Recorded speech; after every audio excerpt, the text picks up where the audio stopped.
Good morning, good afternoon, wherever you are. It's Thanksgiving week, especially for those of us here in the United States. And wishing you a happy Thanksgiving if you celebrate it with your family, loved ones, and friends. I'm sure there's lots for us to all be thankful for. Once again, this is Gyesie coming to you from Arlington, Virginia on Monday, November 24th. Today I want to talk about knowledge, particularly with a focus on what you don't know. As you've probably popularly heard, knowledge is power. What does that mean? What is knowledge? If you look across history and even in recent times, or even with the recent financial collapse, the people who made lots of money were people who had access to information that gave them the leverage to take advantage of the economic crisis. Even more recently, to focus on finance for a little bit, there's this new form of currency called the Bitcoin. Bitcoin, which is essentially a web-enabled form of transactional currency. And people who've taken advantage of it are making lots of money. And how do they do this? They're on the forefront of knowledge.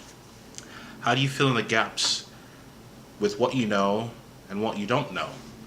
Essentially, what I propose is that you have to be able to anticipate what Nassim Nicholas Taleb calls the black swans in his book titled The Black Swan. Essentially, a black swan is an event that cannot be anticipated by looking at common trends, but essentially provides an advantage if one is enabled, focused, and ready to take advantage of these black swan phenomena.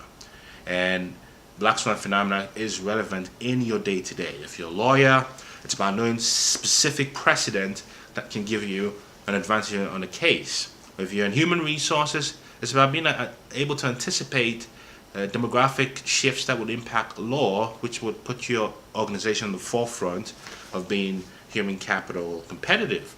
If you're in insurance, it's about being knowledgeable about impending risks, which you could use to advise your clients for the benefit of your organization. But really, it's about being on the forefront and getting outside the box of this is how things are done.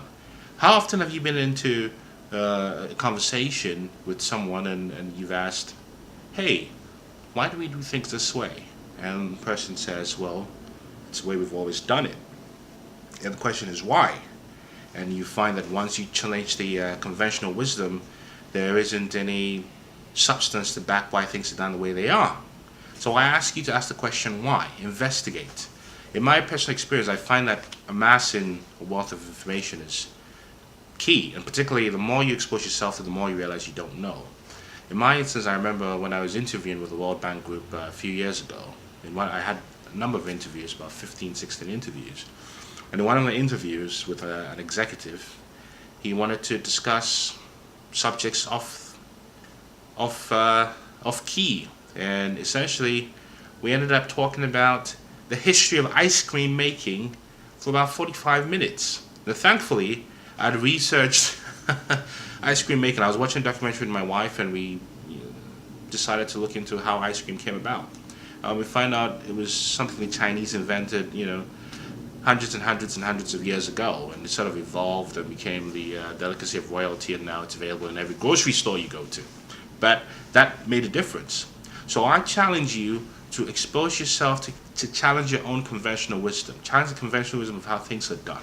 And sometimes conventional wisdom serves a purpose. It keeps the benchmark standard. But in this ever-changing world, with technology advancing the way it does, and with social demographics evolving they are, and with businesses adapting to changes in the macro environment the way they are, it's important to be able to anticipate some of these black swans and be able to take advantage of it. And so I'm not going to give you a 5-step process on how to do this, because I don't profess to be an expert. All I say is expose yourself to an area of information, be on the cutting edge of what's relevant to your particular field, whether you're a doctor, lawyer, international development, in human resources, a scientist, an engineer. Know what's coming, and think about how you might be able to make a difference and add something to the body of knowledge, and certainly add value to your organization or to your own business and drive things forward. Of course you can do it. And as an additional resource, I would suggest you read Black Swan by Nassim Nicholas Taleb.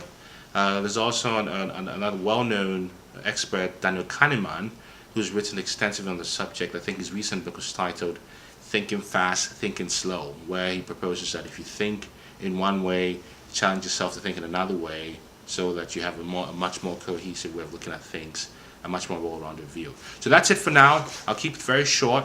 Wishing you the best with Thanksgiving. In the upcoming weeks, we'll delve into specific topics that I've received feedback on. For example, how to get a job in international development, how to prepare yourself to switch careers, and other general themes that may be of interest to you.